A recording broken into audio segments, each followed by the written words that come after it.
Hi friends, welcome to Loved by Cacao.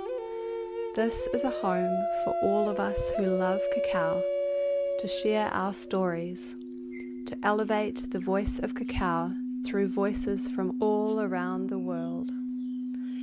Here we will connect the threads of light that cacao is weaving between us, from heart to heart. Thank you for being here. You might like to make yourself a delicious cup of cacao to enjoy while you listen, to tune in with this sacred medicine.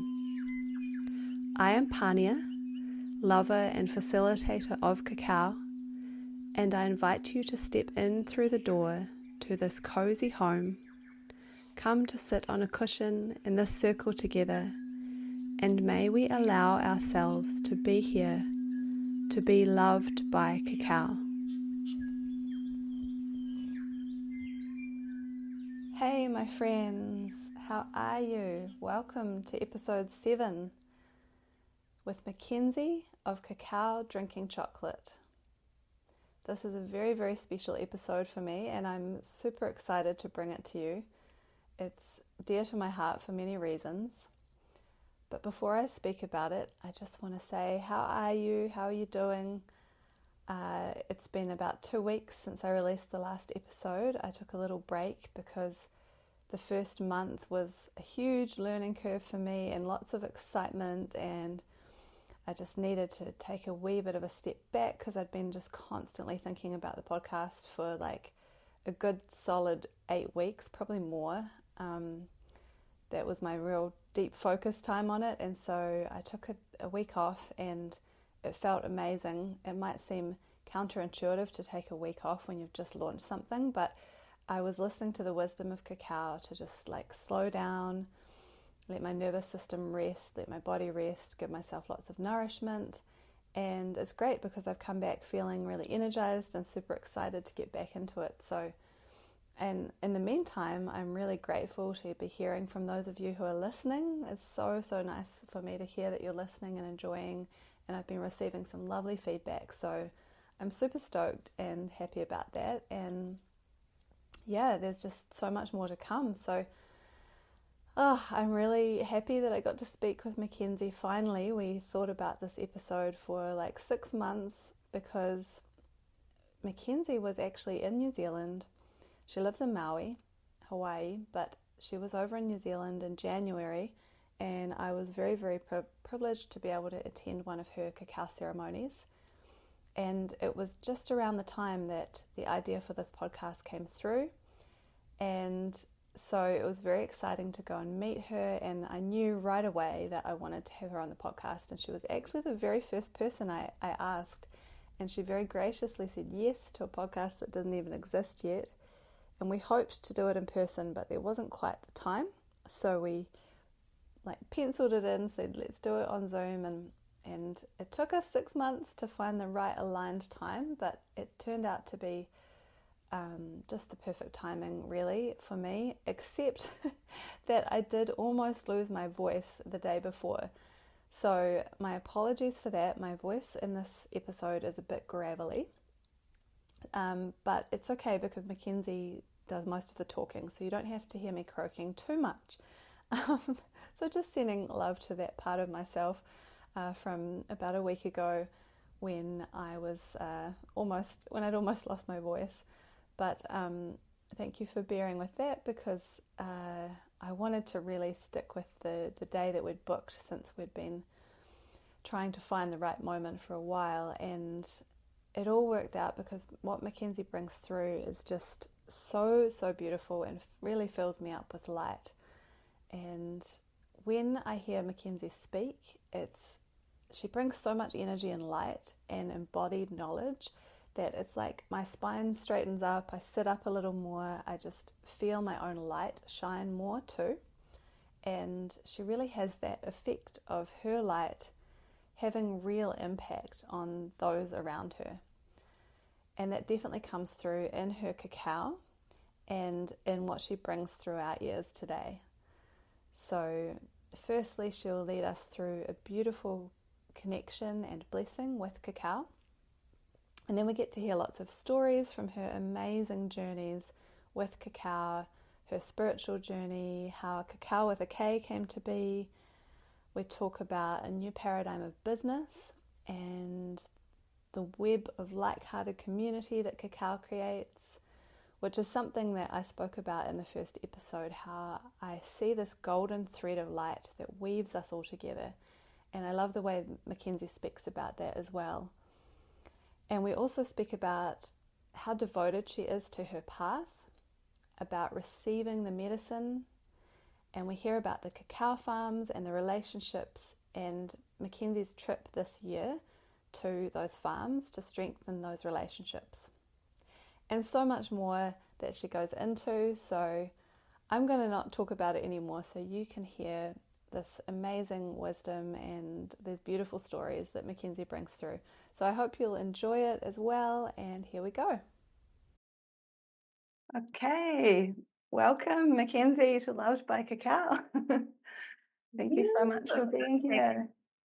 Thank you, love. I'm so happy to be here. It's an honor. Yay. Oh, it's a huge honor for me as well. I've been really looking forward to this a lot.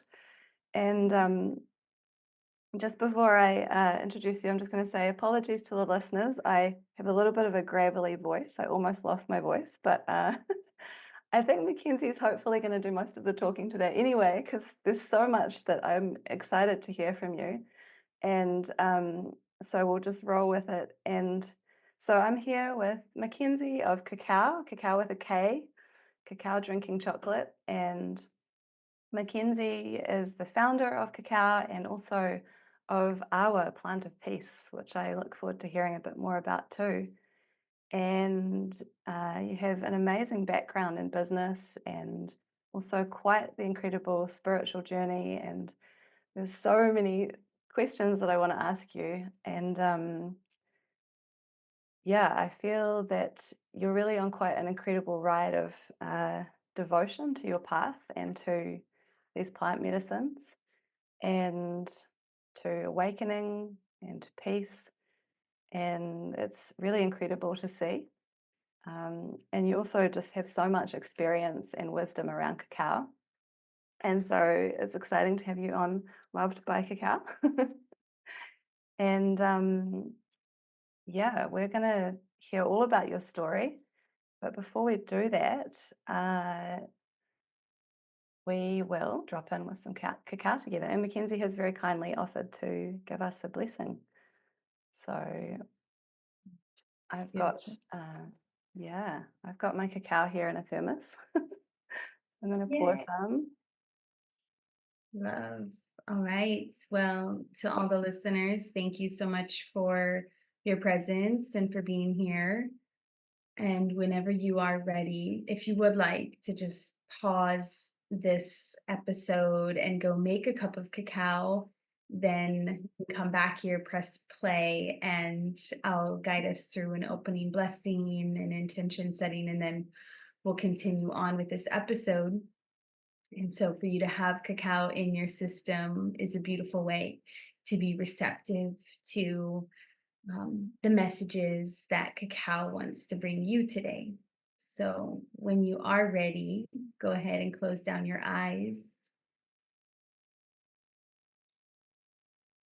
And as you're settling into your space, I'll just speak then my intention for being here today on this podcast and in this moment with all of you is to be a custodian of not just this medicine of cacao, but of the wisdom and the consciousness of this medicine. So even if you don't have cacao in your hands or in your system, you can still receive the codes and the intelligence and the pristine grace that this medicine represents. So first, I invite all of us to take a few deep breaths. Big inhale. And as you exhale, soften down the body. Relax the shoulders, release the belly, wiggle the toes, Release tension in the knees, the hips, the back, the fingers, the face. Taking a big deep inhale again. As you do, expand the chest to open wide, sit a little taller, and as you exhale, release everything that came before this moment. Release everything that's not the here and now. Full presence, full centeredness, full alignment with the light that you are. And again, one more together, big inhale. Sitting up a little taller, and as you do, you can open up your heart, open up your wings. As you exhale, relax into that centeredness. Relax into this heart open, wings open position, which signals to the universe that you are listening, you are here, you are ready for all that is love, for all that is true, for all that is oneness, peace, compassion.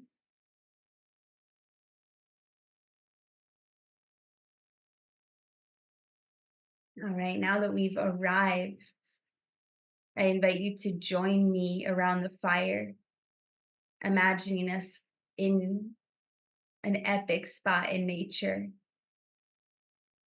with our cacao in our hands, feeling the warmth of the mugs between our hands, smelling the aroma of the cacao making its way around the circle. You're joined knee to knee and shoulder to shoulder with like-hearted community, because that is the truth, is that we have a family of light all across the globe. And my very favorite thing about cacao is that it connects us to that family of light, that soul family, that fractal line. So I invite you here today with the fire, with me, with us, and with your extended family of light.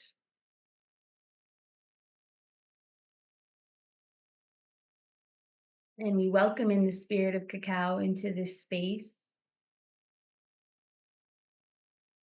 We allow a smile to find us. And as we start to drink our cacao, may we be open to the wisdom of our souls. May we be open to the peace that is our birthright. May we be open to the highest expression of who we really are. Before society programmed us to be in limitation, lack, and scarcity and fear, who were we before that? We were pure love, pure consciousness. And from pure love and pure consciousness, we get to create our reality.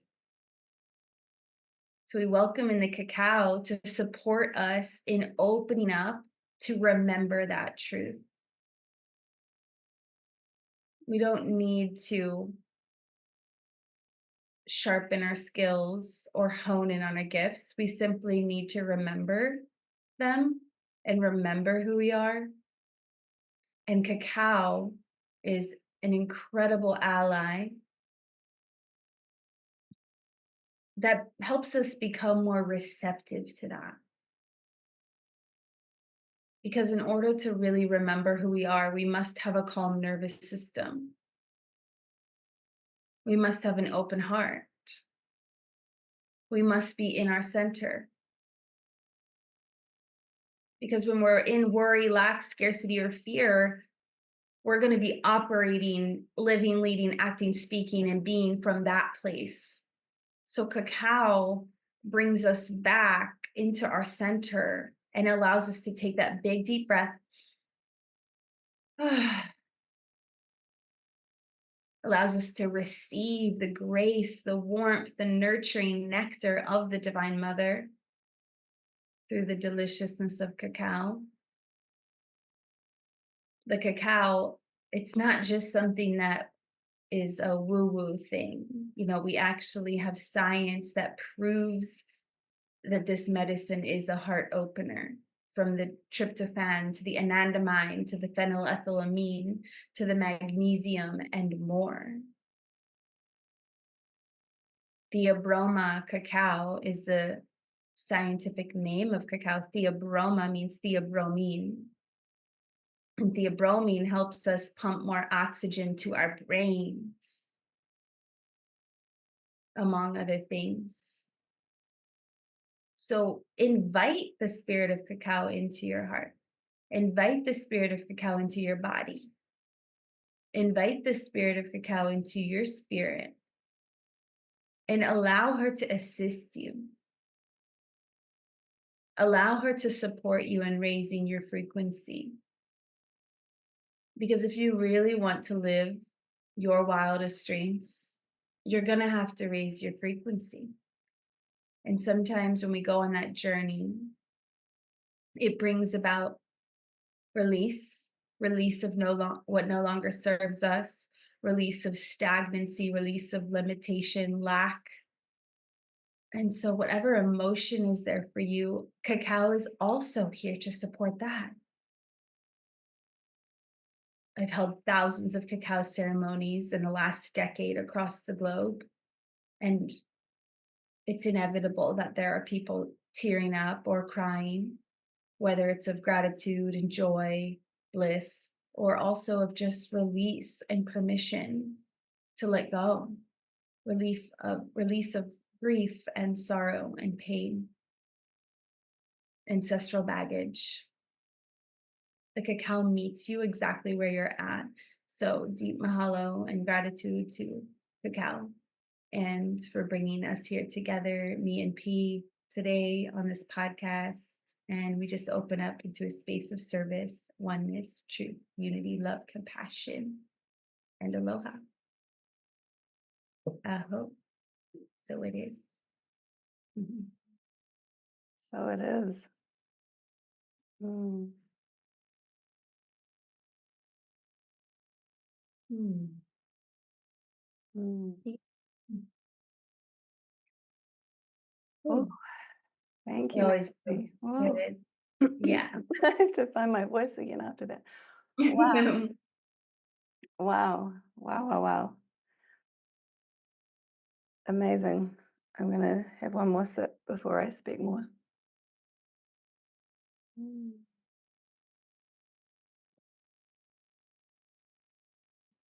Oh, that was such a gift. I feel honored that I get to hear you speak these kinds of transmissions. It's amazing. And I knew you were going to bring a lot of light through today. I felt like this was going to be a really light-filled conversation, and I could just feel it just then. And Mm. I think that's one of the reasons I had to have a bit of a letting go yesterday. That's why my voice is gravelly. I had a full moon primal screaming session, and yeah, it's almost like there was some stuff that needed to get out before I could talk to you. So Mm. thank you for bringing so much light as you do, and yeah, that was a beautiful introduction. I feel so calm after that, so I'm grateful, and it's going to be a gift to the listeners. Really, there's so many things to speak to on that. Um, I'm just going to say I'm drinking your cacao signature blend, Mhm. which I've been saving the bag since I've been like enjoying it since January, and then there was a little bit left, and I was like, I know that Makenzie and I are going to have this conversation at some stage, so I have to Oh, save it because it just felt nice that I could drink the cacao that I brought from you in person. And no, I then love yeah, so I've been just saving. I have some of the pure as well, which I've been enjoying. Um, but yeah, I wanted to save the one I bought from you, and so drinking that today. And yeah, and that's where I got to meet you. I was very happy to come to your ceremony in Auckland in January, and it just felt like a really divinely aligned meeting. I was really, really grateful I could attend, and you ran such a beautiful ceremony, and your transmission really was super powerful. And Mm. yeah, and that's I wanted to thank you as well for that, because during that you got everyone to stand in a circle and offered us to share anything creative that was coming through that we wanted to like ground in. And it was the first place I voiced out loud to anyone other than my partner that I wanted to create this podcast. And and so actually I had told also a couple of other people, my mentor, but no one, like, and not a group in person. Um and so I was grateful for that space because you helped me bring it through. So thank you. Yeah, and we've been trying to find the moment to have this conversation since, so really happy to be here. I'm not sure if So, you're so going. perfect. Yeah, sorry, I muted myself. Yeah, it's, I mean, probably a highlight of my life to be in New Zealand Oh. and connect with my soul fam, which was you and all Mm, of the others that were there. wow. Yeah. Like when we put on these spaces, our fractal line can come in, but sometimes the hardest part is putting ourselves in the space, you know? Mm. And so once I did that, it was like you guys all swooped in. And also, I'll never forget the first time we met, you gifted me water, and not just any water, but like the most pristine New Zealand spring water Yeah, that I literally source water, shout out to source water. source water. And I was like, oh my God, do you know me or something? This is like the best gift you could possibly give me. And then I like drove all over New Zealand with it. I even crossed the ferry with it. It like Wow. nourished me the whole trip. And so I was like, Oh. it was such a gift, especially because I Mm, was fasting a lot during that time as I was like still mm. in deep integration of my my Brazil journey. So Yeah. thank you for that. Oh, you're so welcome. I had a feeling you would appreciate that. And So yeah. good. Yeah, Love. oh, that's great. And yeah, I love that water. I've been meaning to get down there and get some more for myself. Mm. Mm. Um, so that was fun. It was fun to be able to bring you something, because especially now that we're doing this on Zoom, I can't give you anything in person. So yeah. All good. This is such a gift.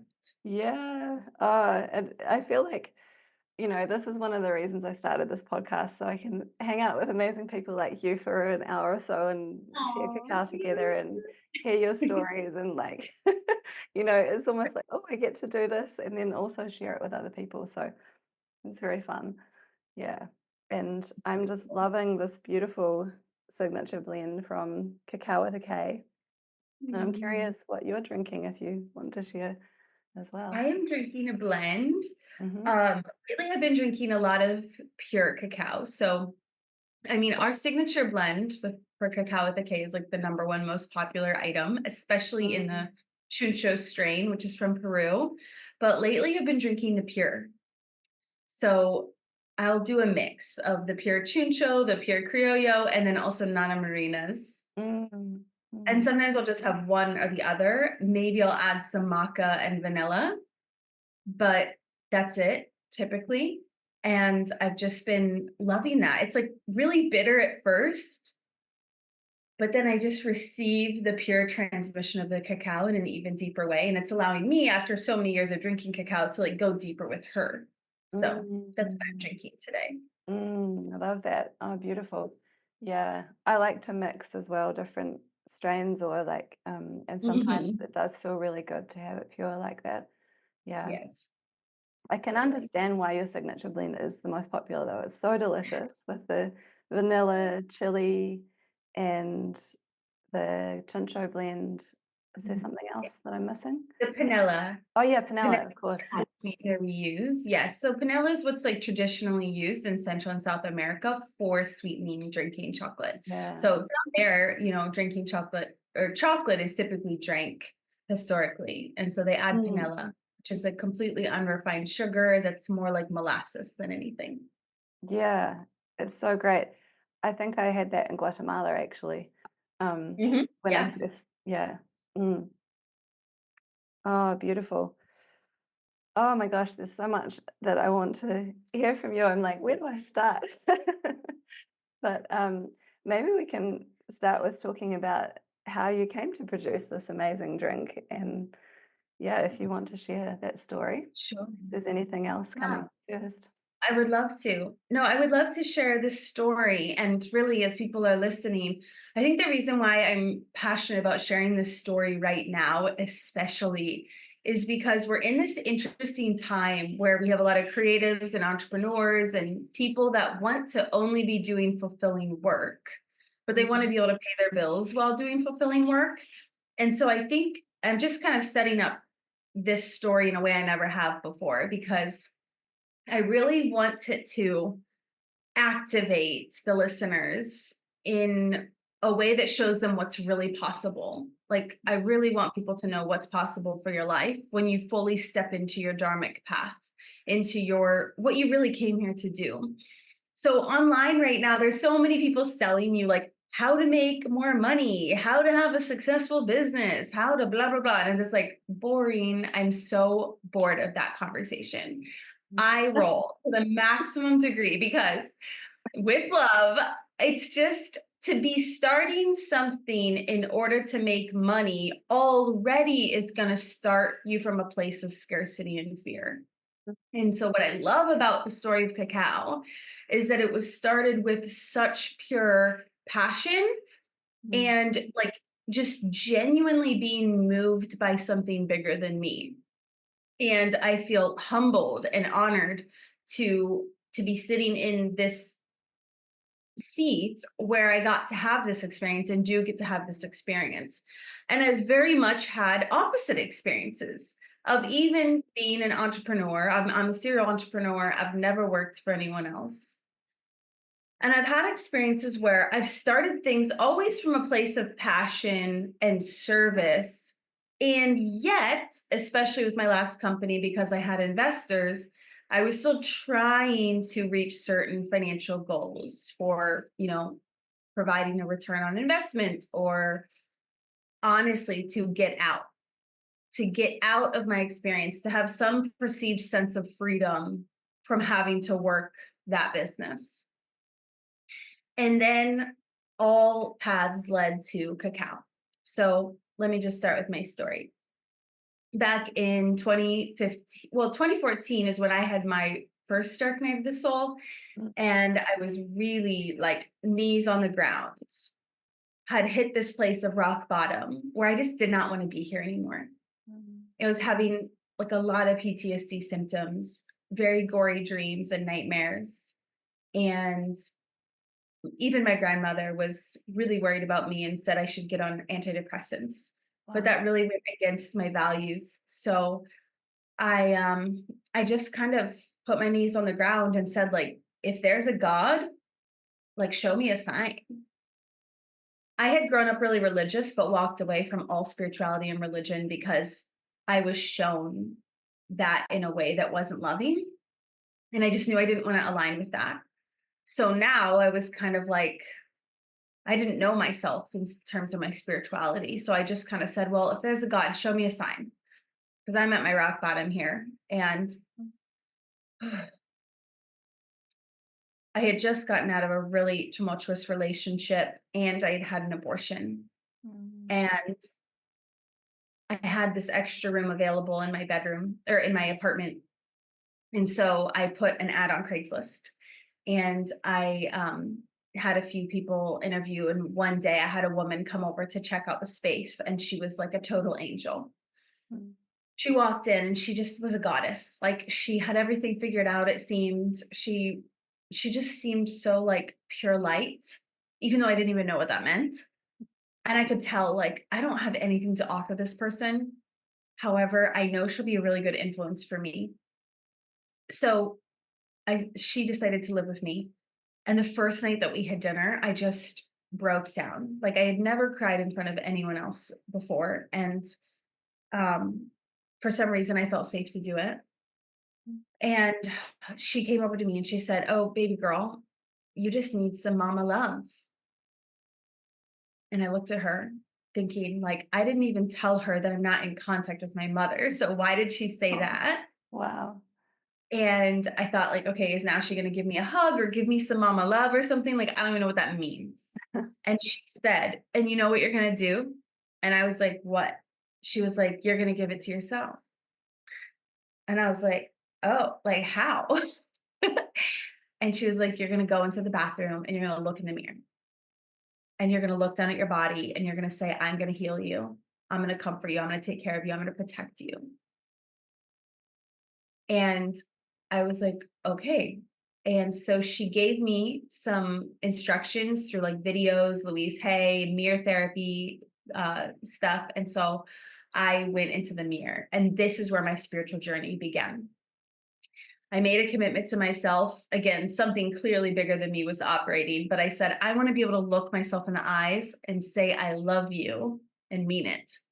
Mm-hmm. This took a really long time because I couldn't even look myself in the eyes when I made that commitment. Wow. I had so much shame and just so much lack of self-love. And so finally one day, after practicing every single day, I was able to look myself in the eyes and I said, I love you. And instantly my 5-year-old self appeared in the mirror. And I just saw her and I saw all the things that she needed to hear that she'd never heard from her mom and dad. And so I started telling her those things. So I knew that my roommate was onto something. So I decided to read every book she'd recommend, like Marianne Williamson, Return to Love, A Course in Miracles, Spirit Junkie, Wayne Dyer, Four Agreements, like everything that she had, these huge bookshelf of spiritual books. I started reading it and I started journaling. And I remember starting to feel like, oh my God, I'm getting myself back. Like I'm starting to feel positive again and like enthusiastic and excited about life. So it's a really good sign. And then I got a call and I basically got invited to an ayahuasca ceremony. And yet I had never heard of ayahuasca. And so that person on the other side of the phone, I literally like used to work with that person, didn't have a very close relationship with him, but I'd always remembered that he was like a light being. I just remember like he would bust the tables and I could just tell he was different than the rest of us. And now here he was on the phone saying, I just spoke to my shaman. He has 2 spots available tonight in Sedona. So next thing you know, I am packing up my stuff and driving to Sedona the same day to sit with that night, which I don't recommend. But back in the day, you know, this is almost 10 years ago. Not even Joe Rogan was talking about ayahuasca. So I had no idea what I was getting myself into. I had never Googled anything, thank God. And didn't know what to do. So I'm in the car and my friend says, all you need to do is set your intention. So I did. And honestly, that night saved my life in so many ways. So that really started my spiritual journey because in the ceremony, I heard my purpose. And I'll share that because I really think it's all of our purpose. It said, oh, baby girl, your purpose is to spread your glitter in the world. And she said, let me clarify. It's not about what you do. It's about who you be. She said, your purpose is to bring your light into every room that you walk into and to every person that you meet. If you do that, you will fulfill your purpose. So my whole body just was like, oh, relief, sigh of relief, because I had grown up taught to believe that I need to strive, do, perform, be successful, make a blah, blah, blah, blah, blah, blah, blah, in order to fulfill a purpose. And now I was being told that I'm a human being and my purpose is to be and to just shine my light, to spread my glitter in everything that I do. So I got that message and I received a lot of other things in that journey, but that was when God answered my prayer. Remember when I had said, if there's a God, show me a sign. Well, I walked away from that ceremony thinking, well, there clearly is a God or something, because how else would that tea that I drank like know all that stuff about me? I was like, I just drank a tea. I don't know what it was. So I still, during that day, I had no idea he even how to say or spell ayahuasca. I just was like, I drank a tea. Thank God the shaman was incredible and so safe. I ended up doing 100 ceremonies with that shaman over the next 7 years. Wow. And anyway, I just remember thinking, if that tea knows everything about me, then clearly there's something bigger than me going on here. And so it really connected me to my spirituality, free from any religious doctrination or indoctrination, dogmas, and programming. So that was beautiful. And it just opened up my path of like, I want to be in devotion to spirit. And I would just say, Spirit, use me. May I get out of my way? May I get out of my own way? May I be a channel for love and light? And then my life started. So I've birthed businesses since then, and one of those is Cacao. So in 2015, like 9 months into my ayahuasca journey, I was really starting to get curious, like, what is this stuff that I'm working? Like, why is this changing my life so much? So I'm searching like shamanism, plant medicines, like the jungle, anthropology, and the word cacao starts popping off the page. Wow. At the time, I was celibate and I was doing a lot of yoga. And so I think a lot of energy, and I was drinking a good amount of ayahuasca on a monthly basis. And so I think I was having these really spiritual experiences where I was like more tapped in to beyond the veil, and the word cacao like literally popping off the page. And so then I started searching and I found Keith. Keith is the chocolate shaman. He was in Guatemala, and he has since transitioned, but he is in so many ways the pioneer for ceremonial grade cacao. He's responsible through his original blog for educating the world around the spirit of cacao and the deva that she is. So I'm reading about this and I'm just like, wait, chocolate? Like how? I don't get it. So I order some through like an 11-step process. I send the money through Western Union. It was super sketchy. And a month later, I get my block of cacao with like no label. It was so dodgy. And at the time, I was like traveling, working on my other business. And so I was at an Airbnb. So I wait for the host to like leave and go on a date so that I could drink my cacao, because I was like, I don't know what's going to happen, as if it was like mushrooms or something. So I chop it up and I whisk it up and I sit down on my yoga mat. I actually had yoga in a little bit. So I was like, I'll just do this cacao ceremony first. And so I sit down with it and I do exactly as Keith told me to do. I invite the spirit of cacao in. I just say yes. And I set my intention. I don't remember what the intention was. And I just had this like thought of like, I mean, this is chocolate, so not much is going to happen. You know, I'm used to working with a master plant that's highly psychedelic. But I drink the cacao and oh my God, my whole body was vibrating. Like every cell was just tingling to the point where, and again, I'll remind everyone, like I was celibate at the time. I was doing tons of yoga and I was drinking a good amount of medicine. So I was like very open. I lay down and it was like the sensation of full body orgasms, just like pure ecstasy coursing through my body. And I was like, this is cacao? Like, I use cacao powder every day in my smoothie. Like, this is not that experience. So I was blown away and my heart was just opening. And I sit up and instantly I saw a vision. It was the white and gold canister that has since now come to fruition. It was a white and gold canister, cacao with a K, the white and gold dragon that I had been seeing in all my ayahuasca ceremonies. And it said, you are going to bring this to the world. And I was like, huh? And I just remember it was kind of like up to the right. And I kind of looked at it and I was like, I just drank this for the first time. Like, can you give me a moment? You know? So I just had this quick thought. Maybe this is like a 7-year down the road premonition. I'm just going to let that go and move on. I'm going to take a sip of cacao here. So I don't think too much of it. I just knew, wow, this is really cool stuff. So about twice a week, I started working with cacao.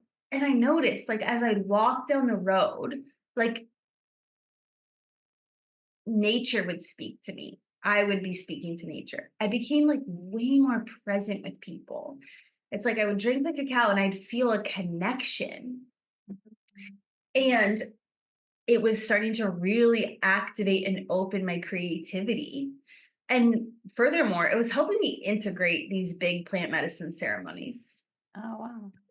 I just started falling in love with this plant. And then as my business really, as my other business started picking up, what I noticed is that the cacao was helping my nervous system like really stabilize inside of these huge experiences of working with, investors, um, big fluctuations of cash flow, working inside the food industry. It's like these high stress situations. The cacao was literally like my godsend, my greatest ally.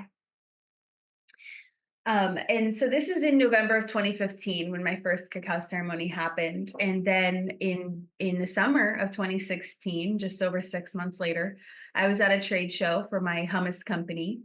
And I was with my intern and we were drinking cacao. And I heard, go to Guatemala. I was like, bad timing. I have no time. I have no money. I was literally negative $15 in my bank account.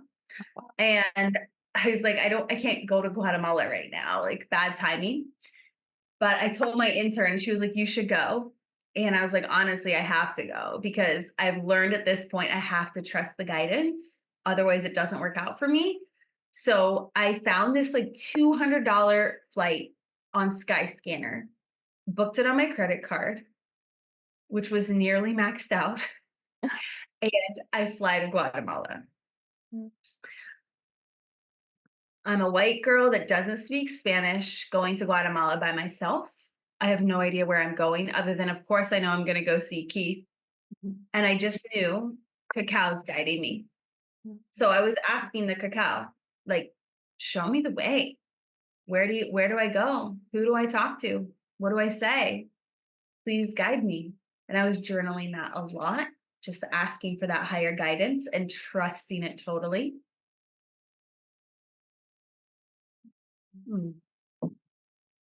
And I thought maybe I can help Keith bring this medicine out into the world in a bigger way. Because at the time, again, like it wasn't the way it is today. You couldn't just order it. It was like a very complicated process. And it used to be $11 a block, by the way. Oh my gosh. Yeah. Wow. I didn't know that. Yeah. So I show up to the porch and I do a few ceremonies with Keith. And I was planning on approaching him and talking to him. And then he makes an announcement that he has had a business person approach him from, I think, New York, like a broker in New York, approach him to grow the business. And I just knew in that moment that Keith already had what he needed and that there wasn't the alignment for us to move forward together. And I just heard the Cacao say, like, keep going, like there's something else. And the next day I got told to go to this one woman in Antigua. And I heard that she had been like initiated as a Mayan priestess. And I show up to her door and she opens the door and says, I knew someone from America was coming. I knew someone was coming from America to talk to me about my cacao. Wow. And I was like, wow, you cannot make this stuff up. So just those are only a few things, like miracle after miracle, really showing me that I'm on the right track and I can keep trusting. So I ended up getting my graphic designer involved and had her draft up this dragon. And I thought it was the cacao dragon. I had no other, understanding of what this dragon was, other than this dragon kept showing up in my ceremonies. She was initiating me. She was empowering me. She was showing me so much wisdom. And also what was so weird about my earlier cacao ceremonies is it was like I was in a Willy Wonka factory, like chocolate waterfalls over and over and over again, to the point where I would just be purging. And I'd be like, please get these chocolate waterfalls out of my head. This is before I ever drank cacao. This was happening. Huh. And it never made any sense to me until years later when I had my head in a stone grinder, when I was watching a stone grinder like grind the cacao, and I thought, oh my God, this was my ceremonies. This was in my DNA already. This was already fate. Like this was inside of me. And as I was opening up my consciousness using ayahuasca, it was like showing me this was inside of my cells. This was inside of my contract. So anyway, fast forward, long story short, at the end of 2016, was able to take my first orders for cacao. And mind you, I was working on this other business and it started to pick up. And I just knew that this project, I want it to be a full passion project. So I registered it as a not-for-profit. I said, I'm not going to make money from this. I'm not going to pay myself a salary from this company. I want this to be for the people that actually provide us this medicine, because I started to see, which actually only came to fruition more down the road, of how challenging it is to cultivate true heirloom cacao. Yeah. And how much goes into making ceremonial grade cacao. So this is where it was started from. It was literally started because A, I was guided, but B, it was like I was also trying to solve my own problem, which is that I could not get true ceremonial grade cacao easily and accessibly. And I wanted to make it so. So I didn't go into this with a marketing plan or a business plan or a strategy or even a goal to sell X amount of bags. I went in with this knowing of like, hey, I just want this to become accessible for people. If someone buys it, great. If no one buys it, great. I'm not attached, because I wasn't relying on it for my own livelihood or anything like that. And I actually think that that's what seeded this organization to make it so successful the way it is today. Wow. And that is like very much in alignment with the Gene Keys. They talk about this, like the new paradigm of business. When you birth the business from fear, scarcity, or lack, it inevitably will show, and it inevitably will crumble. But when you birth a business or birth a venture or an expression of creativity from purity, it's inevitably going to expand as long as you're willing to evolve your consciousness along the way. So that's how I have seen Cacao. The organization itself is really a foundation for me to develop myself spiritually and for me to be in service utilizing this medicine.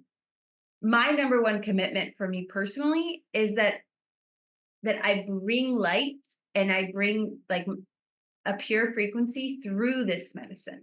So I have to really be aware of myself and my own primal brain, because if I act from fear, everyone's going to feel it. Yeah. So it's not like, oh, Cacao is always perfect. You know, it's an organization. We have challenges. We have out of stocks. We have droughts that we're dealing with. We have stuff going on with, you know, the farmers, with producers. We have cash flow stuff, and like nature, there are different seasons. So we have harvest and we have winter. So it's like to trust that and to lean into that. It's like when winter hits a business, most people go into scarcity and fear and they run a bunch of ads. I'm not allowed to do that because I'm working with a plant medicine. So what I'm really doing is like laying a template for a new paradigm of business that is completely from love. If I feel fear, I sit down and I feel it, but I don't act. So I've never hired a marketing company or person. We don't pay for advertising. We don't pay for marketing. That's totally against my bylaws. Wow. Yeah. And I am the only team member for this organization.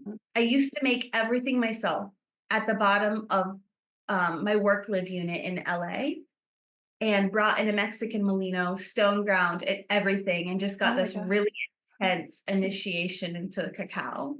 Yeah. You know, she just schooled me. And at my time, I had a partner that I had invited into the business. Mhm. And so it was so intense, but like such a beautiful time of like being able to box up every bag of cacao. I remember getting my first order from a stranger that I was like, who is this person? And then that person shared it. And then it was another stranger. And then it just like started working out. And then in August of 2017, I got invited to Vegas, of all places, Oh, wow. to host a cacao ceremony. And so in those cacao ceremonies, I actually ended up holding 6 in 3 days. The soul family started coming in. Again, another principle of the gene keys is that um, when you step into your dharmic path, you will attract in your fractal line the people that will be supporting you in your venture, in your mission. And that is exactly what happened in Vegas. And then what continued to happen as we went on tour to Australia, all throughout Europe, all throughout the States and Canada. And then I went to New Zealand recently. It's like it just continues to like spread this web Mhm. of like-hearted community, and then the medicine gets to be of service Yes. to your mission, to everyone's mission, which is all the same, right? Mhm. Our mission, really, as a family of light, is to remember who we really are, and to get as many people to remember as possible, so that we can create heaven on earth. Mm. And that's a really big thing to say, but I genuinely am so devoted to living that, and I have to be it. If I Mhm. want to see peace on earth, I have to be peace. Mm. So with this medicine, that's the same way we're making this. Like, even though I don't stone grind everything myself, I was just with the stone grinding team in California. We also have stone grinding happening in Peru. Mhm. And it's so amazing to connect in with those teams because their hearts are so open and they get it. They get that you Wow. can't make cacao when you're angry. It's Yeah. not going to help for anyone, you know? You have to do it with intention and with joy. Mm. And it's so humbling to see that like I have people I can trust to make this medicine as we've grown, Mm. and as we have different places across the globe that this medicine's being made available. Mhm. Let me tune in to see if there's any part of the story I want to share. Any other part? Yeah, please. Okay, so in 2022, the business I had been working on post COVID started crashing and burning. I'm talking about the Mm. hummus company. This was the Okay. company that I had investors in, and at one point had 10 employees, and grew that business. Like it really scaled fast because we were on Shark Tank. It was the first dessert hummus to market.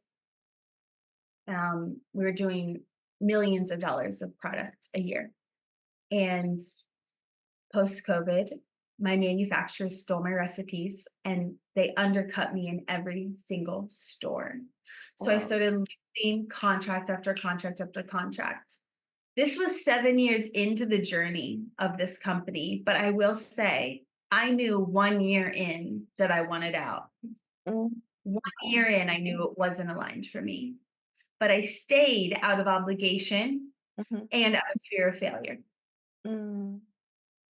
I genuinely adore and love all my investors. They're my soul fam. And so I just didn't want to let them down. I Mhm. thought, like I had to do this in order to be lovable. I had to do this in order to prove that I appreciate them. And I just really wanted to give back to them for everything they've given to me in making what they did possible. So, with that said, 7 years in, now the universe is kind of forcing me out. So I started seeing the company kind of crash and burn, and I grasped. Instead of letting go, I grasped again. I hired an executive team, and I basically spent all the cash we had left to try to save the business. Wow. Then things got worse. I ended up hiring an executive that essentially tried to steal the company from me and signed all these contracts against my will that drained the company of so many resources. And it was this whole drama that I had really created myself subconsciously. Yeah. And anyway, long story short, I was lovingly forced by the universe to walk away from the business. And I had to come to my investors and I had to say to them, we have to walk away. It was so humbling. And I had to face my fear of failure. Huh. I'll never forget when my main investor said to me, it is what it is. And what he reflected to me was that it wasn't what I could do or what I could make financially that proved my value. Mm. And in his own words was kind of saying that he would invest $1 million all over again to know me, to have received what he received from being in my life. And that was so humbling. I was just like bawling on the floor. Oh, wow. When I realized, I thought I wanted a big exit and that I wanted to like sell this company to Pepsi or something. Which, by the way, 1 year in, Pepsi had actually made $1 million offer. And I was too stubborn and thought, oh, we're going to grow it so much bigger than that. So it's like, even the universe was giving me ease and grace then, but it is perfect. It's all perfect because of who I met and what I learned along the way. But yeah, so what I learned was like, I thought I wanted this big exit, this big financial payout. But what I really wanted was a family. And that's what I received. I received family that truly loved me unconditionally, that I couldn't do wrong by, I couldn't mess up, you know? And of course I fuck up all the time, but like we can clean that up and we can bring that back into integrity and they'll still be there. Yeah. So I remember flying to Australia afterwards, and while everything's crashing and burning, I'm just like, what am I going to do? You know? And one of my mentors just looks at the bag of cacao and he's like, hello. And I was like, wait a minute. So cacao is something, again, that had been like this full-time passion project for many years. It was my greatest joy. We'd always go on tour and travel around and meet so many amazing people. It was my greatest passion. But I just had this thing of like, but I can't do that full time because that wouldn't be hard enough. Where would the struggle be? I didn't think I was worthy enough to do what I loved full time. And my mentor reflected to me, it was all leading to this. Wow. Yeah. So I made the decision to go full time. And then everything else in my life that was in alignment with my soul left. My husband at the time left. Everything fell away. And I just have gone through a huge rebirth, like massive, massive deaths and rebirths to sit here in this moment. And I share all that to say that literally, like, give yourself permission to do exactly what you know your soul is here to do. And honestly, it's so much easier than you think. But too many times we tell ourselves that we have to struggle and strive and force and perform to be worthy of the life of our dreams. But this is a spiritual journey where we actually get to come home to that we are the creators of our reality. That's been spoken in so many spiritual texts. I know it's probably like eye roll by now, but when you actually are living it, it's like you can't help but bow. And you can't help but then go out and share that gospel because you want everyone to be able to experience this. So that's where I'm at right now. And I'm just, like I said, so humbled and in love with this medicine, in love with this community. And I wish this for everybody. I wish this for everyone because we all have medicine inside of us. How that comes through, it doesn't matter. Like I could be selling pens. It doesn't have to be, yes, it's beautiful that it's cacao, it's delicious, and it's so awesome because I I love doing spreadsheets and no. I do not love doing spreadsheets. I love doing spreadsheets for cacao. Okay. Yeah. When I was doing spreadsheets in my other company, I mean, it was like, oh, please, like, take this from me. I didn't want to do anything. Logistics, trucking, customer service, marketing, trade shows, sampling, everything. I hated it. You assign that role to me when it comes to this. That's how I know it's the thing. It's my thing. I love And that. we all have that thing. Yeah. So this medicine is the vehicle for my frequency. So my number one responsibility is to refine my frequency so that the medicine can be refined. So that by the time it gets to you and gets to anyone else, it is coming through the purest channel possible. Now, that's only going to get better and better and better as I continue my spiritual journey. But you better believe it's not about how many Facebook ads I can do and how many tickets I can sell at my event. No, it's about the vibration that I'm carrying. And so that is really it for everyone. It's like, if you want to know what your thing is, start focusing on your vibration. Start focusing on your, refining your frequency so that you're literally the embodiment of peace. That you're literally the embodiment of love. Now, when you go on that journey, there's going to be shit that comes up. I mean, speaking from experience. Mm-hmm. But that's the hero's journey.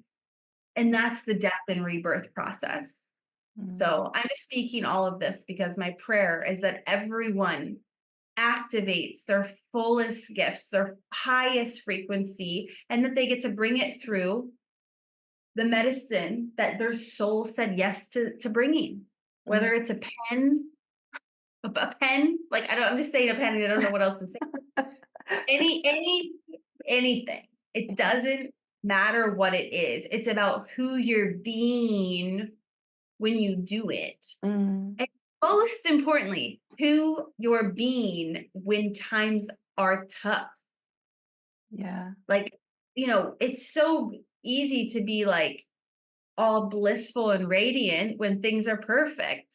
But then when you see sales drop or you have a supply issue or you're out of stock or blah, blah, blah, blah, blah, you have these things show up. Who are you then? But that's like, it's those moments where we really crack the codes, not just for ourselves, but for all of humanity.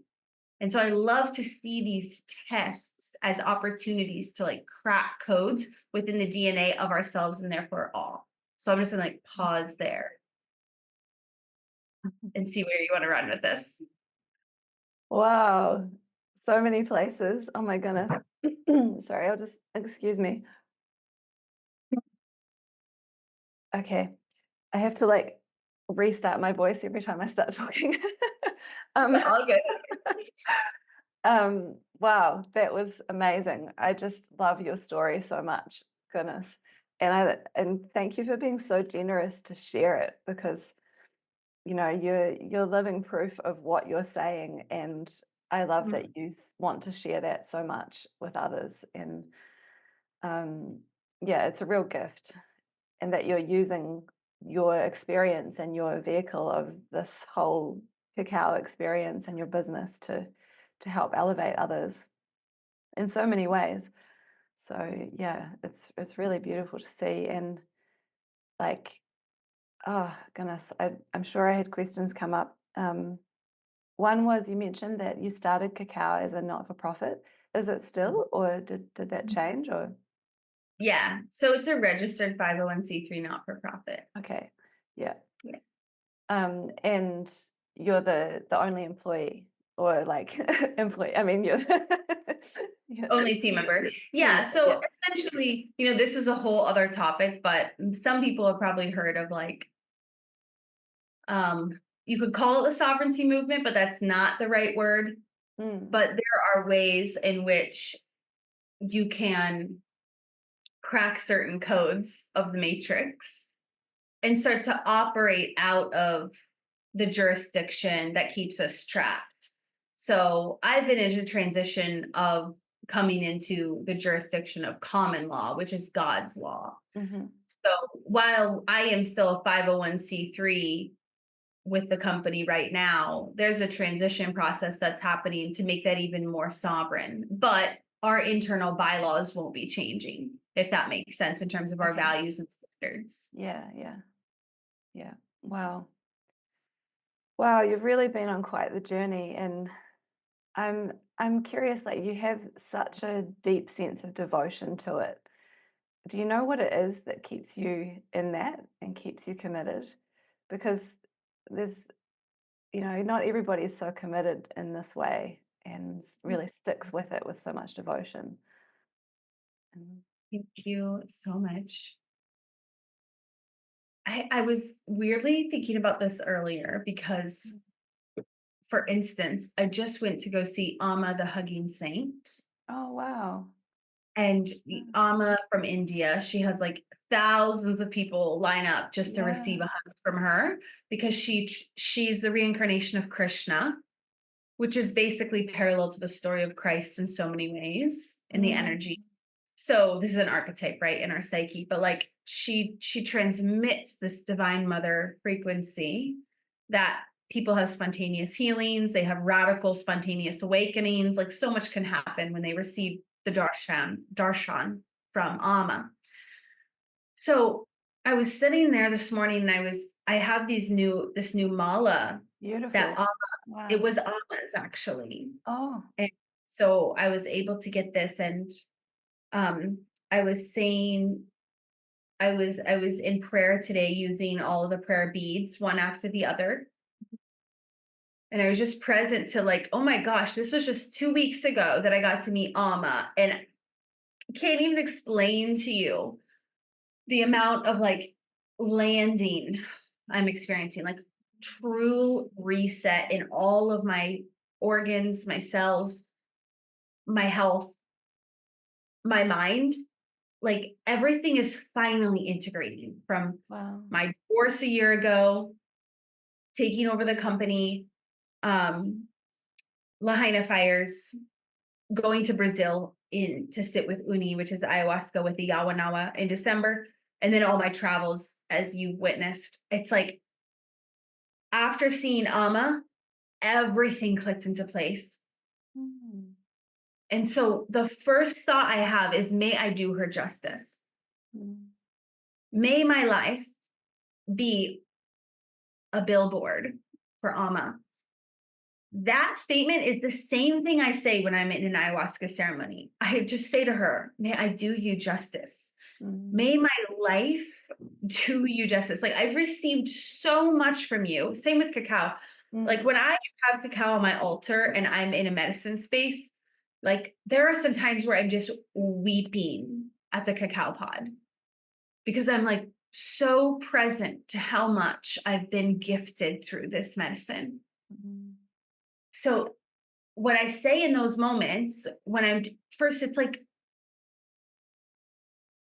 I don't know. I don't know the answer to your question, but I was thinking about it because I was like, it's a default way of being now where I say to the things when I receive something, I say, may I do you justice. May I do the cacao justice. May I do Amma justice. May I do the Uni justice. May I do Maui justice. May I do Lahaina justice.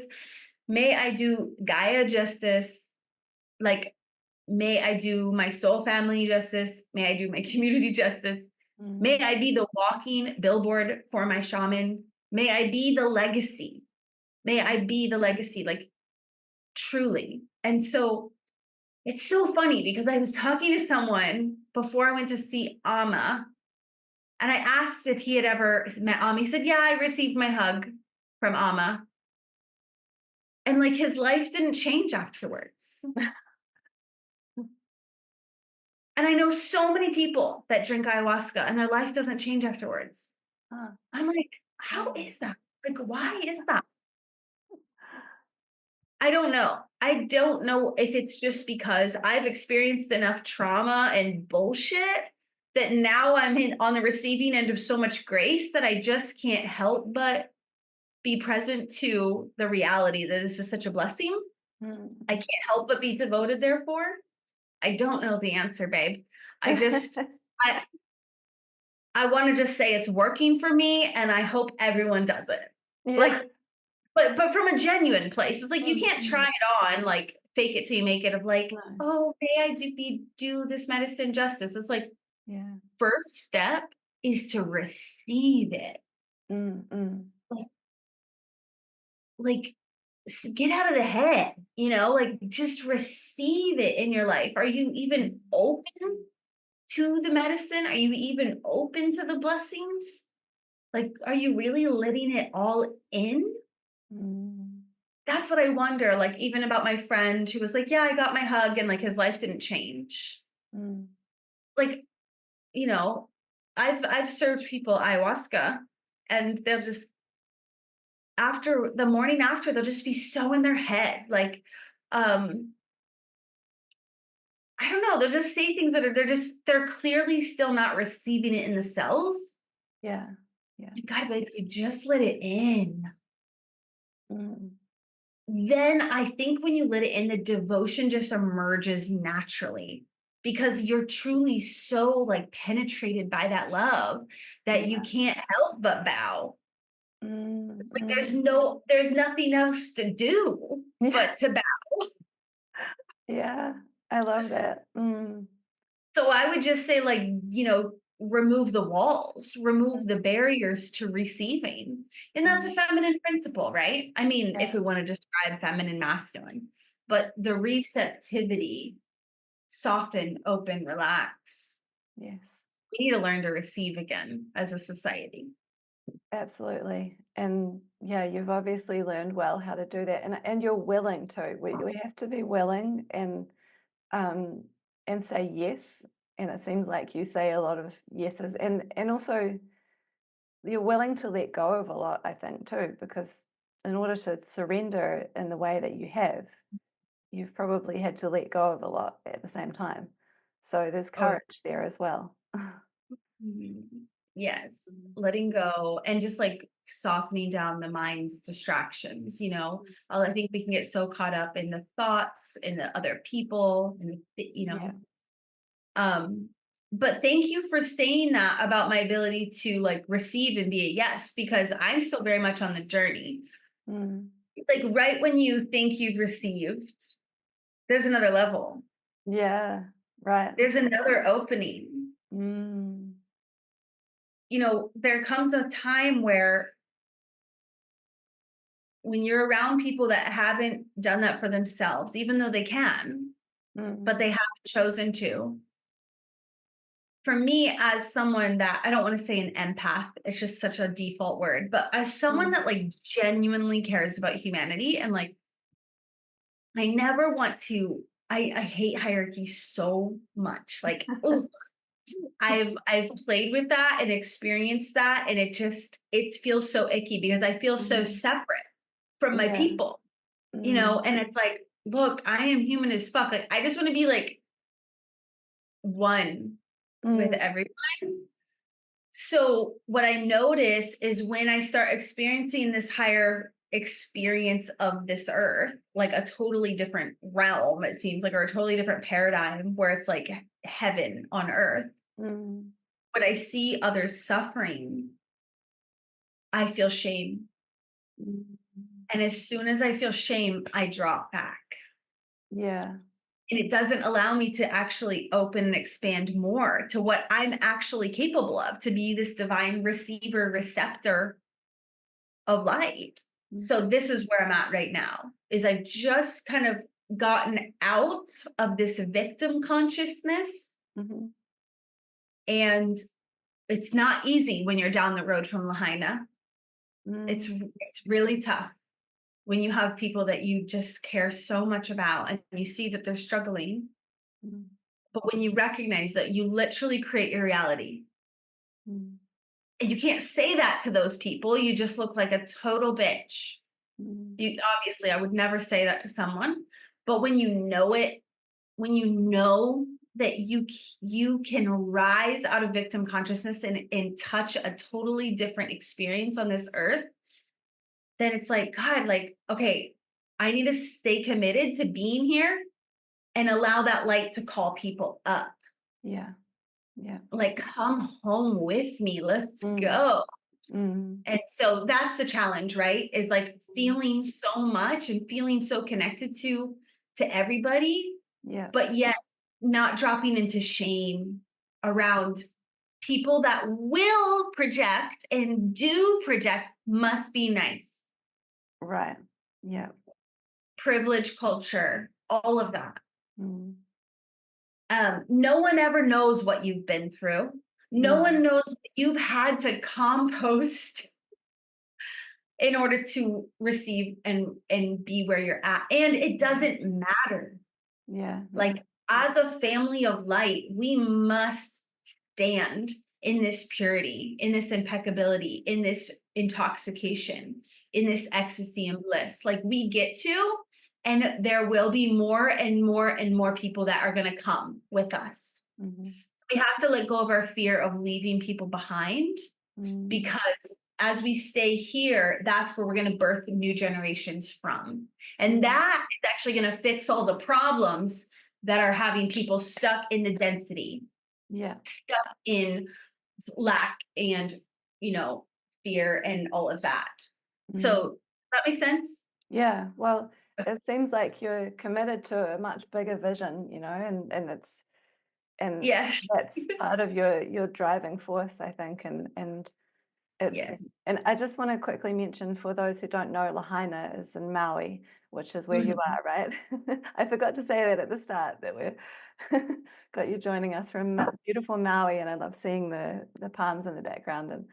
And yeah, Yes. so in Lahaina had the big fires, because maybe not everyone in New Zealand who, at the moment, True. most of my listeners are in New Zealand, but I hope that this becomes more global. But yeah, Yes. everyone knows that there were quite a lot of struggles there, and you're very close to that. So I just wanted to clarify that. But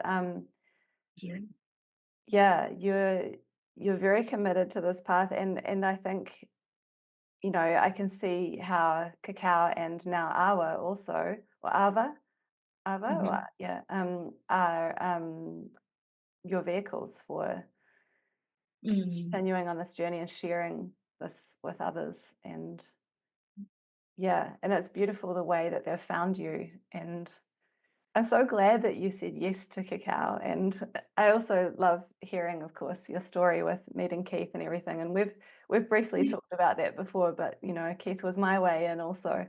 And well, one of my first ceremony was with Keith. So yeah, I love that. And it yeah, beautiful Keith. I know. I think of him so often. He really gave a lot to all of us. And mm, yeah, and I think that you are amazing for saying yes to going on a journey of bringing cacao out into the world, because I know that that's not an easy one. It's not like you can just walk up to some supplier and like bring out the best cacao to the world straight away. It's like quite the journey. And I think, everything that you just said is so powerful. And in some ways, I want to keep going deep into that, but I also want to talk to you about cacao, which is Yes. Let's do Which that. is so related, because I love that you're Totally. bringing all of that through, because this is one of the reasons that I want to share cacao with the world, because I know that it's a doorway to all It of is. what you just mentioned. 100%. Yeah. And so that's one of my passions around this podcast. It's not just about cacao, but I do want to hear your journeys, if you feel like sharing, like how it's been finding the cacao. And also this year you went on an epic journey, which I watched through Instagram. It looked amazing from what I saw. And yeah, you were visiting your cacao farms and the people you purchase from, and it just looked so touching. Like, I could see the genuine purity of the people that you're working with, and it must be so amazing to have those relationships with them. So yeah, if there's anything you feel to share around that, I'd love to hear your stories from the farms. Yes, it is so near and dear to my heart. And it was really an honor to go back these past months. Well, when I originally started sourcing ceremonial cacao from Guatemala, we were sourcing a finished product. And the spirit of cacao really took me for quite the initiation in those early years. A lot of karma, a lot of like karmic contracts clearing up, cleaning up, and me strengthening myself as a leader and teaching me to use my voice. And so one of the things that I had to experience was that this woman who had been initiated as a Mayan priestess essentially started stealing. So we were being shorted cacao, and then there was all this drama. When I went back to Guatemala to kind of sort it out. It wasn't a good situation. There's like many layers involved. But long story short, I had to close out that agreement with her. I had to say, like, I cannot source from you anymore. Like, this is actually so out of integrity with my mission. She refused to take me to the farms. She would say that it's the Criollo, but she wouldn't actually prove it. And that was really concerning for me. I felt like, oh, like I need more transparency. So while I was in Guatemala, took that risk to close that out. And then I went back to the Airbnb and I just was journaling and asking for a prayer. My partner at the time was with me and we started looking up, a bunch of different contacts. Lo and behold, we found this one farm in Guatemala and he ended up being this guy that has this farm. He actually ended up being in Antigua that following day. So we got to sit down and have a conversation with him. So we told him what just had happened with our previous supplier. And he essentially confirmed that she had been lying, that it was Criollo. So he basically was the person to find because he said that he taught Keith everything that Keith knows. Wow. And that he is essentially trying to bring back the Criollo, but that he can't prove that he has to test it for, I think he said 5 years at the time to even prove that this is true Criollo because of the cross-pollination that happens with all these different strains. Mm-hmm. So he basically shared this whole project that he's doing, this farm that he has, and with him and his wife and his family. And we're just so relieved. Like, okay, this is like a really good contact to have. However, it's not everything because we're years away from actually having this Criollo again, But that 5-year mark did end up coming around. And thankfully, we got to start sourcing that Criollo from Guatemala. And I got to go to the farm this last March, was it? I think it was February or March that I actually ended up going.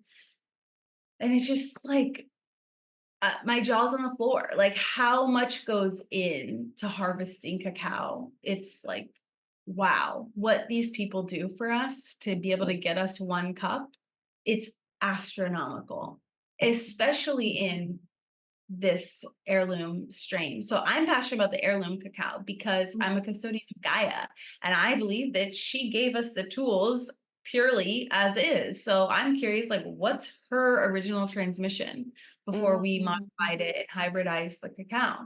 Mm-hmm. So, for instance, at Laurent's farm at Finca El Porvenir in Alta Verapaz, Guatemala, these cacao trees could produce like 7 pods at a time versus, hybrid cacao, you could get 20 to 100. Wow. Yeah, 7's not much.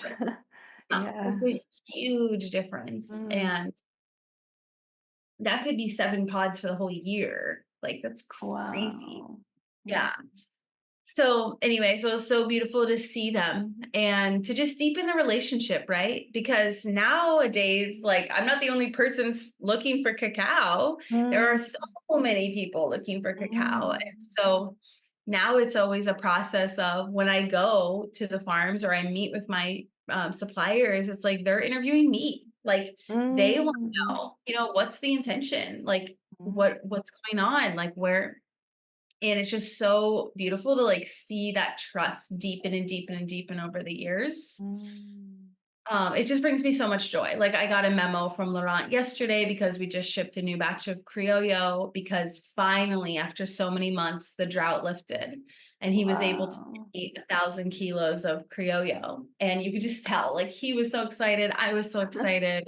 And yeah, but to Amazing. actually be in his home with his wife, who's actually Mayan, and then his children who like are homeschooled, like they learn on the farm. It's like, this is real. So then, so that was Laurent, and that was Galileo and Finca El Porvenir in Guatemala that happened early on in my journey. But then another miracle happened. So remember when I said it was going to be 5 years to get this Criollo? So it's like, okay, Mm. well, I still don't have a source. I go back to my place in LA, and I have a call from, I answer it, and this guy's like, hey, I was just wondering if you needed this special type of cacao. And I was like, what do you mean? And he starts to tell me about this native strain in Peru that is like endangered. It's this really rare strain called chuncho.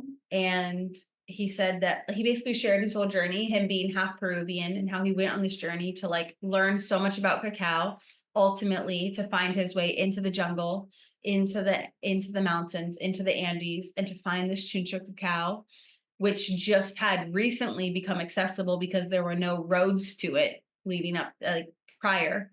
Wow. And he was saying like he's going to be able to access this soon, Mm. and would I want some? And I was like, definitely.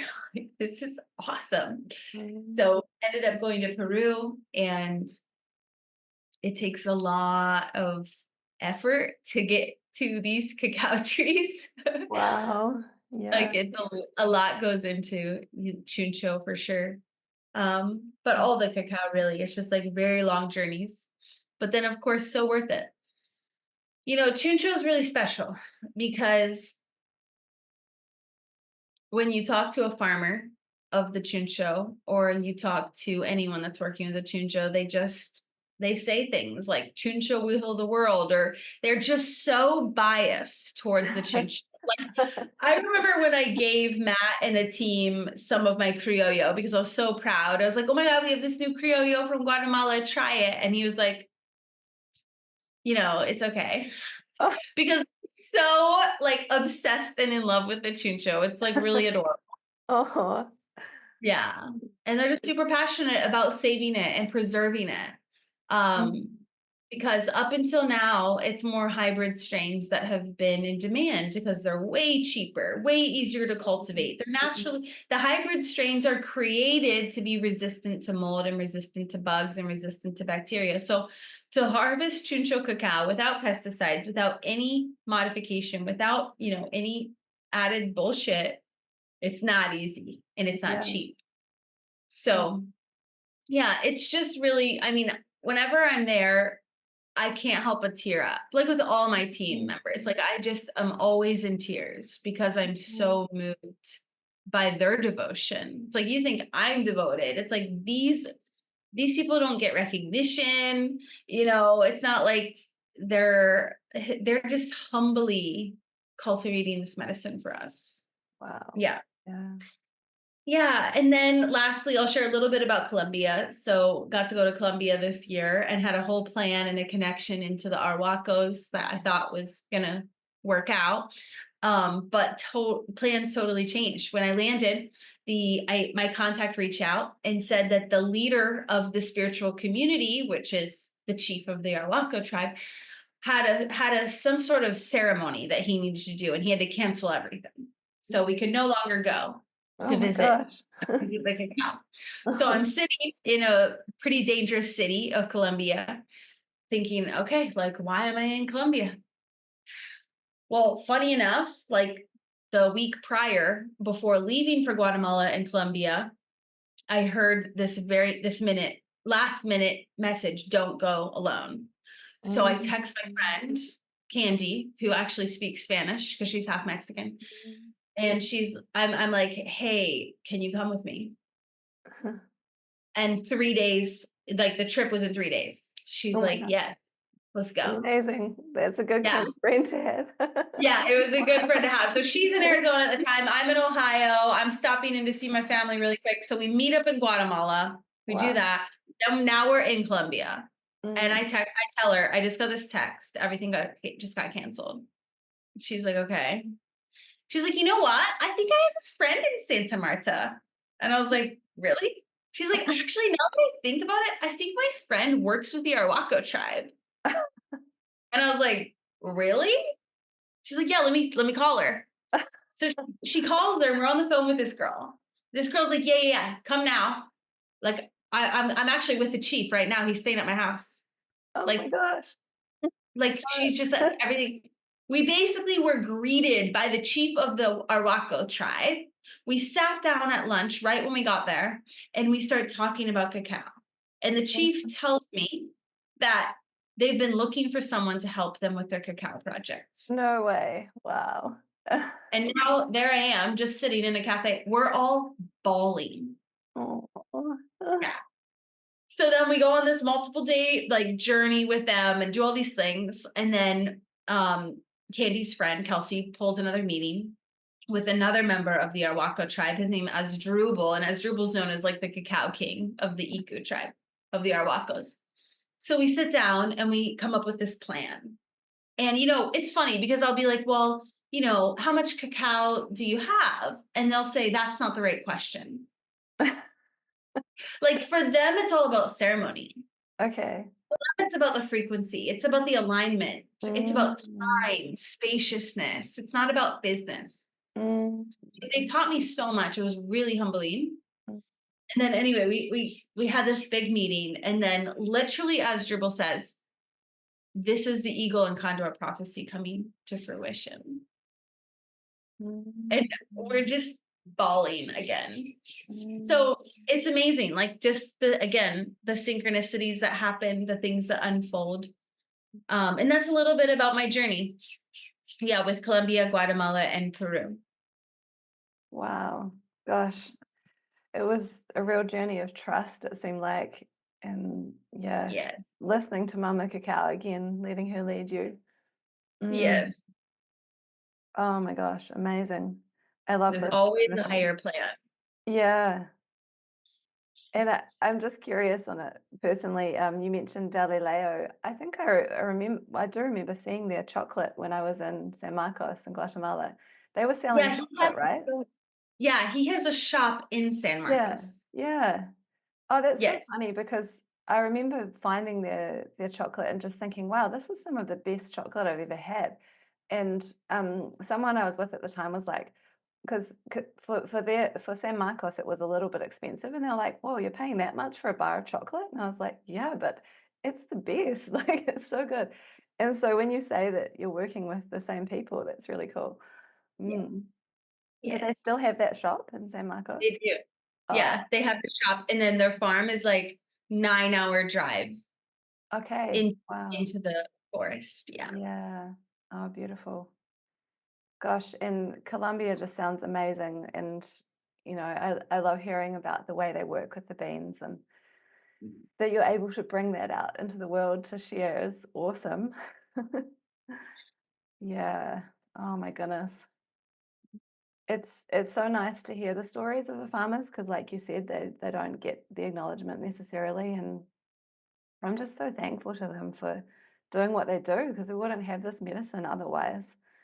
And yeah, and for people like you who are bringing it out as well from the farms. So thank And goodness. you, sister, you for sharing, like it's it's so cool to see the community share it with so Mm, much passion. It's, so I'm just mm, honoring you mm. for being a voice for her in Oh, such a big. thank you. Thank you. Yeah, well, it's a little bit like what you were saying about like, can I really do this? Like, am I worthy enough to do something that really brings me joy? And Yeah. I'm kind of on the start of that journey, so it's really inspiring to me to hear how you've leaned into that, and it seems like it's working well from what I can tell. Mm. Yeah. And you just mentioned your community, and it's something I've really enjoyed witnessing with you and with Cacao is that you do seem to have a very beautiful, committed, connected community. And your ceremonies that you offer every month, you always have quite a few people on there, and it seems like people feel very connected with what you're offering, and I love to see Mhm. that. And it's quite cool because I think that sort of it's almost like people feel the frequency of a certain brand and then that becomes like their favorite brand, and you've got very devoted community. Thank you. Yes. um, It's family for sure. yeah, well, you treat everyone like family, and that's a beautiful thing to see. I Mm, felt that from you straight away. So, and it mm. was cute how you call me P. I know. That's a nice example of that. You just treat everyone Aw. like you know them. It's beautiful. Mm. I just want to check if I've got some other questions for you here. We've already covered some beautiful things, but I mean, you've definitely touched on it, but I wondered if you'd like to share any more about how you feel about cacao, your relationship with cacao, and how you feel loved, because this is called Loved by Cacao. So, how do you feel loved by cacao, and if there's anything you want to share in that, yeah, just that. I know it's a difficult thing to put into words, but we all have our own unique relationship with cacao. So I like Yes. hearing what that is. Mm. Mm. For me, it's this reminder and invitation to breathe, like Mm. to really like just put my feet on the ground if I can, just stand still. It's like I'm never chugging cacao fast. It's like it's Mm. slow down. And I feel loved by cacao through that, like through just literally reminding me to breathe so deeply. Mm. And like I shared earlier, is that when I'm drinking the pure lately, how I like to work with it is by speaking out loud. So speaking out loud the mantra or the prayer or the frequency, like the affirmation, I should say, or even the questions. I think that's it too. It's like there are so many books and programs and experts and everything out there that we can like outsource, Mm. but really the answers are within us. Mm. There might be guides and tools along the way, of course, little messages from the universe that pop up, but really like I see cacao as this avenue for just coming home to yourself, and that's where I like ask my questions and then I listen. And I feel like cacao just provides that space to listen. So that's a little bit more. Yeah, I really relate to that a lot. It's a gift, isn't it, to have something that helps us do that. Mm. Yes, it is. And it just occurred to me to ask you, where did the cacao with a K come from? I don't know if I've heard you share that actually. Why did you decide to call it Yeah, KAKAO? it's a good question. Like I I just saw it for one, and then I was kind of thinking, well, I knew what cacao with a C was, and I had a context for that. Like my context for cacao with a C was a superfood, put it in your smoothies, or make treats with it, cook, like make desserts with it. That was like my context for cacao powder. Mm. And I wanted people to see cacao with a K and know that it means these other standards, which is that it's heirloom cacao, stone ground only, no heavy processing, always made with intention and with a give back element to the community and farmers involved. I just wanted cacao with a K to like give a different context, you Mm. know? Mm. So you have cacao with a C and you have cacao with a K. So yeah. Yeah, that's nice. Yeah, I like it. Um, okay, I feel like we might be coming towards the end, but Let me just check. Mhm. I've got about 2 or 3 more questions. Um, I do like to ask, I think you've already touched on this really, but let's see if there's anything else. Do you think that cacao can change the world? Hmm. Such a good question. I I know that cacao already has changed the world Yeah. because I'm living proof of it, you're living proof of it, our community is living proof of it.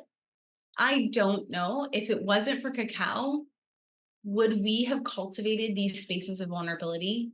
Mm, mm, Would what else would have given us the permission to fully like be seen? mm, Like that's what my cacao ceremonies have been over the years. It's like literally you give someone the cacao and then they just say things they've never said to anyone else before. They mm, share things they've never shared. And it's mm. like, what other medicine would allow someone to do that inside the context of community? Yeah. So now you have a community that feels a sense of belonging, that feels permission to be who they really are, to access their gifts because they know there are other people doing it, that they're not like outcasts or weird or, too woo because they have this tribe of people that are doing the same thing. I feel like that's what cacao has given us access to, Mm, among many other things. yeah. Yeah. Absolutely. I feel that too. And it just touches me so much every time I see people just letting their emotion be raw and real. And Mm, like you were saying with meeting with the farmers, you're all bawling. And like I see that so often in people where people connect with cacao, emotion is real and it's felt and there's no shame around it. And it's just so beautiful. totally. It's so sweet. For sure, for And I sure. love how you have the monthly theme as well with cacao that yeah, Mhm. that seems like a really potent offering that you give your community too, because it's Mm. like everyone can come together in that theme and learn from it. Yes, definitely. That started when we were stone grinding everything. It's like while all those beans were there would be a theme that was showing up in our life that Mm, she was like downloading into us or giving us wisdom around or initiating us into. And so we just like basically realized, oh wow, this happens every time. So we started like wow. birthing the addition based on like what the cacao while it was going through the stone grinder would like transmit.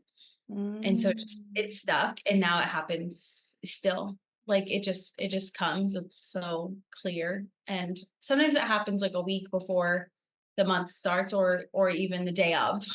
It's like I have to surrender. Like when is this gonna come? Yeah. It's a nice thing to orient around as a community. yeah, absolutely. Yeah, and that must be, it's like you're putting into action what cacao teaches of just dropping into the heart and receiving the Mm, theme, like because I can imagine it's quite different from like sitting and trying to like calculate what each theme's going to be for the year or something for the months of the year. You're just letting it come through. Yeah. mm, Would you like to share a little bit about the plant of peace before we come to an end? Because it seems like it's mm. a big passion for you as well. And I really feel like I want to give cacao this whole do stage. you? Okay. All right. I'm okay with that. I mean, this is this is all about cacao. I just have enjoyed watching you have the capacity to bring in another potent plant medicine. So perhaps we'll Thank you. talk about that another time. Yeah, would love to. Would love to. I'm really learning that all of the plants they're so strong Mm, and cacao in itself has her own unique calling and I just want to honor her right mm, now, her purity and honor that like that thing she's trying to transmit to the listeners right now and not like yes. dilute it with Mm, any other of mm. these other plants that are equally as powerful. Thank you. That's beautiful. Yeah. My curiosity is just like, tell me everything, Mackenzie, but Yeah, I we think could do another episode if you want to. I'd Who love knows? to. Absolutely. Yeah. definitely. Yeah. So before we come to a close, is there anything else you want to share? Like any other message that Cacao might want to bring through that you'd love people to know, or anything that's next for you and Cacao? I'm just hearing like the prayer that may we all give ourselves radical permission to lead, be, speak, and act from our soul's highest essence, free from the past, free from all conditioning. And uh, the prayer is that we download in those frequencies and then be a yes to fully embodying them, and that we have Cacao here to support that.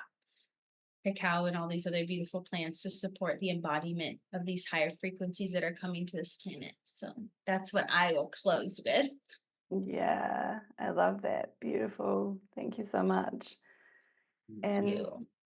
if people want to get in touch with you, what is the best way they can do that? And if they want to buy Cacao? Yes, so flycacao.com is the USA website. We also have a website in Canada, UK, EU, and Australia, New Zealand. Australia, New Zealand is out of stock right now, except for Pure. But in the fall, my fall, like so September, October, we'll have a restock of all three cacaos that I mentioned today, the Peruvian, and the Peruvian Chuncho, the Arahuaco from Colombia, and the Criollo from Guatemala. So stay tuned on that for Australia and New Zealand. And then also you can DM me on Instagram. It's Cacao Drinking Chocolate, KAKAO, or you could email me hello@flycacao.com. Beautiful. And you have a small course with Nana Marina's Cacao coming up, I saw as well. So Yeah. in August. So I should get this out before then. So yeah, if people Yeah. want to tune in for that, that Yes. looks beautiful. I'm keen. It's a free 3-day immersion where we're going to be really tuning into the frequency of Nana Marina's cacao, who's just an incredible embodied Mayan priestess in Lake Atitlan, Guatemala. And so you can get that from the USA website, those blocks of cacao. And so for those 3 days, we'll just be in this deepening into our relationship with the spirit of cacao, because Nana Marina and her family go to such great extent to protect the essence of the spirit of cacao. And it's really powerful medicine. And like I said, it's free for anyone that has purchased the block. I'm currently a student of Nana Marina's. I'm in her apprenticeship program. So I'm excited to see what comes through our community in that. Beautiful. And it just goes to show the depth of learning that there is, because you've been on the journey with Cacao for so long and yet you're still an apprentice. and I think Totally. that it's just like there's always more to learn, isn't there? Absolutely. Oh my gosh, yes. And Yeah. that's like I'm actually really excited to learn alongside a community more than ever. So that's what the Mm. immersion will be about, is we'll be like coming together to drink the Nana Marina's cacao and to listen together and then to learn through each other's experiences. So that's kind Amazing. of the new way of learning that I feel is emerging right now, is like Yeah. through the fractal. Yeah. Ah, beautiful. Well, thank you so much, Makenzie, for everything that you do for Cacao and for your community and for the world, and just bringing these incredible frequencies of peace and, yeah, purity and devotion. And I've learned so much from you, and I'm so grateful that you said yes to come on this podcast. So thank you so much. Thank you, sister. Right back at you. Appreciate you. And I do hope we'll get you on again. Yes, and absolutely.